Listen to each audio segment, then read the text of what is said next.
Hello मेरे प्रिय छात्रों, आपको स्वागत है आपका अपने यूट्यूब चैनल हमारा लक्ष्य सफलता है। विज्ञान के 20 महत्वपूर्ण बहुविकल्पी प्रश्न करेंगे जो यूपी बोर्ड 2023 के अंतर्गत पूछे जाने योग्य प्रश्न होंगे।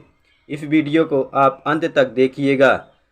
जो दोस्तों कक्षा 10 विज्ञान से संबंधित प्रश्न होंगे। दोस्तों हम इस प्रश्न देखते हैं। हमारे बहुविकल्पी प्रश्न है, उत्तल दर्पण से बनने वाला प्रतिबिंब की प्रकृति होगा।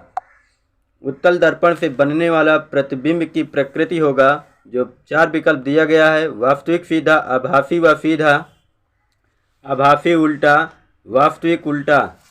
चलिए दोस्तों आंसर दीजिए। उत्तल दर्पण से बनने वाला प्रतिबिंब की प्रकृति होता है, हमारा विकल्प सही हो जाएगा दूसरा, आभासी व सीधा होता है। समतल दर्पण की फोकस दूरी होती है। समतल दर्पण की फोकस दूरी होती है, हमारा विकल्प है 0, अनंत, 25 सेंटीमीटर, -25 सेंटीमीटर। समतल दर्पण की फोकस दूरी क्या होती है दोस्तों? समतल दर्पण की फोकस दूरी अनंत होती है, हमारा विकल्प दूसरा सही हो जाएगा, अनंत। निम्न में दिए गए माध्यमों में प्रकाश की चाल न्यूनतम होती है। हीरा में, जल में, कांच में, किरोसिन में।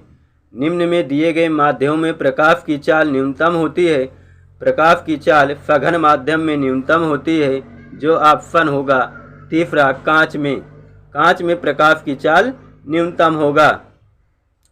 स्वस्थ नेत्र के लिए दूर बिंदु स्थित होता है। स्वस्थ नेत्र के लिए दूर बिंदु स्थित होता है 25 सेंटीमीटर पर, 50 सेंटीमीटर, 100 सेंटीमीटर या अनंत पर। स्वस्थ नेत्र के लिए दूर बिंदु स्थित होता है 25 सेंटीमीटर पर। हमारा विकल्प पहला सही हो जाएगा।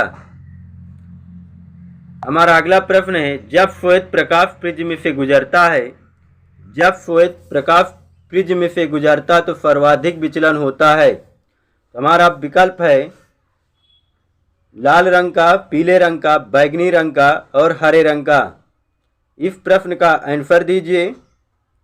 जब श्वेत प्रकाश प्रिज्म से गुजरता तो सर्वाधिक विचलन होता है, हमारा विकल्प तीसरा सही हो जाएगा, बैंगनी रंग।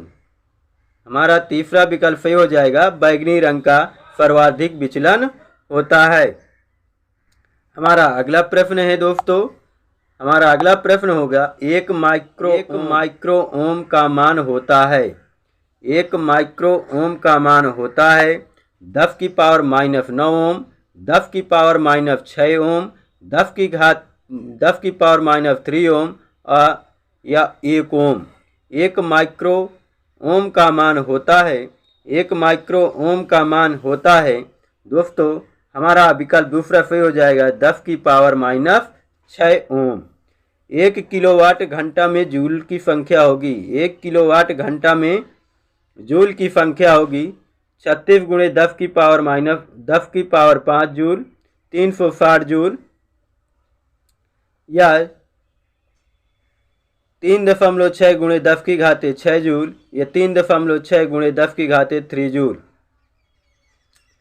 तो हमारा विकल्प हो जाएगा 3 नंबर, 3.6 गुणे 10 जूल।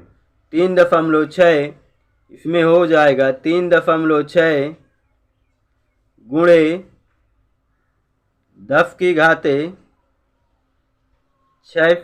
हो जाएगा, 3.6 गुणे 10 जूल हो जाएगा। 1 किलोवाट घंटा में जूल की संख्या होगी 3.6 गुणे 10 जूल। अम्ल से हाइड्रोजन हटाने वाला धातु है। अम्ल से हाइड्रोजन हटाने वाला धातु है। अम्ल से हाइड्रोजन हटाने वाला धातु है जिंक, कॉपर, सिल्वर, मरकरी। अम्ल से हाइड्रोजन हटाने वाला धातु होता है, हमारा विकल्प सही हो जाएगा, जिंक। जिंक अम्ल से हाइड्रोजन हटाने वाला धातु है। जो हाइड्रोजन के सबसे ऊपरी श्रेणी में आएगा वह जिंक होगा। अम्ल से हाइड्रोजन हटाने वाला धातु जिंक है। चिप्स की थैली में भरी जाने वाली गैस है। चिप्स की थैली में भरी जाने वाली गैस कौन सी है? Ammonia, nitrogen, carbon dioxide, sulphur dioxide. दोस्तों आंसर दीजिए। चिप्स की थैली में भरी जाने वाली गैस कौन सी है? हमारा विकल्प सही हो जाएगा दूसरा नाइट्रोजन। चिप्स की थैली में भरी जाने वाली गैस है नाइट्रोजन।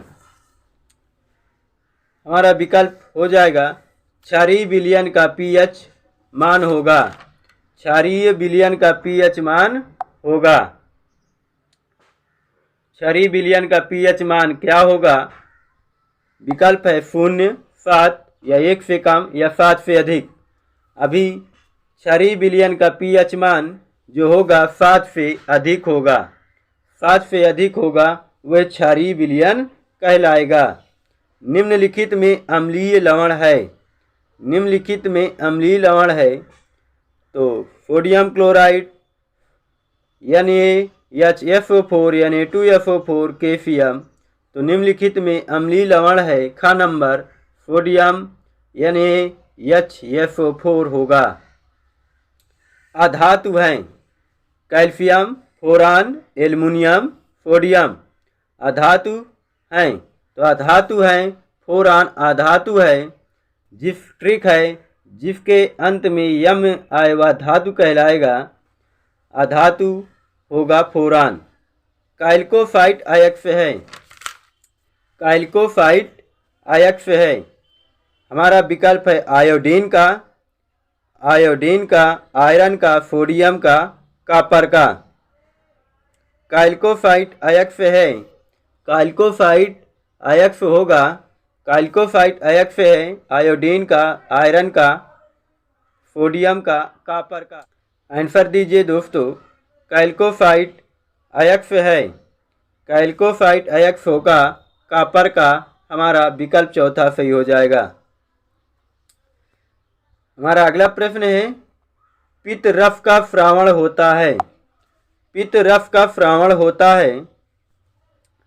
विकल्प है पित्ताशय, यकृत, अग्नाशय, अमाशय। पित्त रस का श्रावण होता है।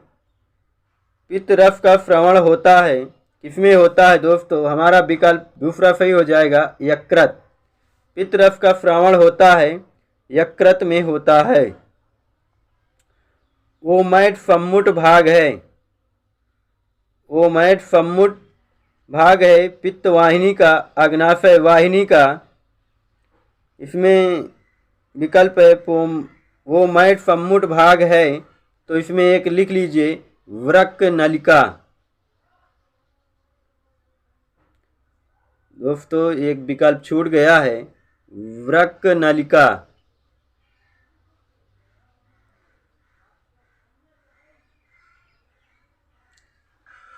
ओमैट सम्मुट भाग है पित्त वाहिनी का, अग्नाशय वाहिनी का, वृक्क नलिका का। तो हमारा विकल्प सही हो जाएगा वृक्क नलिका।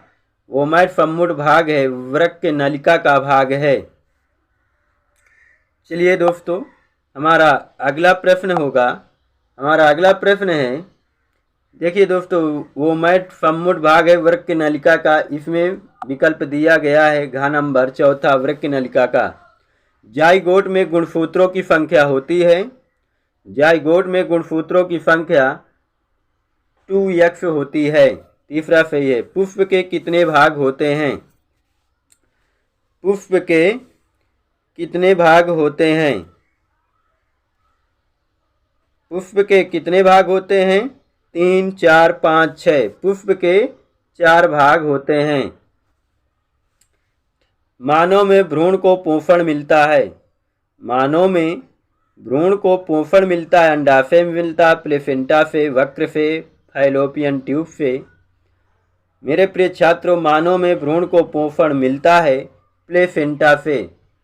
प्लेसेंटा से हमारा विकल्प दूसरा सही हो जाएगा। एक संकर क्रॉस का जीन प्रारूप अनुपात है। एक संकर क्रॉस का जीन प्रारूप अनुपात है 9:3:3:1 होगा। हमारा विकल्प चौथा सही हो जाएगा। फ्यूरिन क्षारक होता है। फ्यूरिन क्षारक होता है adenine, cytosine, uracil, thymine. Purine क्षारक होता है। हमारा विकल्प पहला सही हो जाएगा एडिनिन। एडिनिन में फ्यूरिन क्षारक होता है। दोस्तों हमारा ये 20 बहुविकल्पी प्रश्न हो चुके हैं जो 2023 यूपी बोर्ड के एग्जाम में पूछे जाने योग्य प्रश्न होंगे। दोस्तों हमारा अगला स्टेप होगा,